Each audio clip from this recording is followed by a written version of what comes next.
Hello guys, ഞാൻ ഇന്നൊരു പുതിയ കാറ് മേടിച്ചിട്ടുണ്ട്. അപ്പോൾ നമുക്ക് ആ കാറൊന്ന് നോക്കിയല്ലോ. നല്ല ഭംഗിയുള്ള കാറൊക്കെ തന്നെയാണ്. അപ്പോൾ നമുക്ക് ആ കാറ് ഏതാ സ്റ്റൈലിൽ നോക്കാം. അപ്പോൾ ഗായ്സ്, ഇതാണ് നമ്മുടെ കാറ്. ഈ കാറിൻ്റെ പേരറിയണവരൊന്ന് കമൻറ്റ് ചെയ്യണേ. ഫുള്ളായിട്ട് കാണിച്ചു തരാം. കമൻറ്റ് ചെയ്യുമ്പോൾ തെറ്റാൻ പാടില്ലല്ലോ.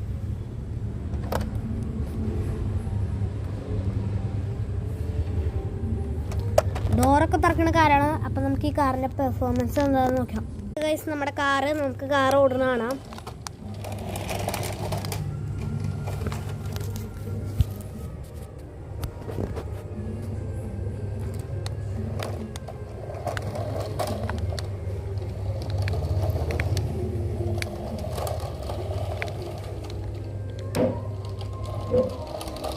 കാറിൻ്റെ സ്പെഷ്യാലിറ്റി കാറിന് ഡോറ് തുറക്കണേ. നമുക്ക് ഡോറ് തുറക്കണ കാണാം.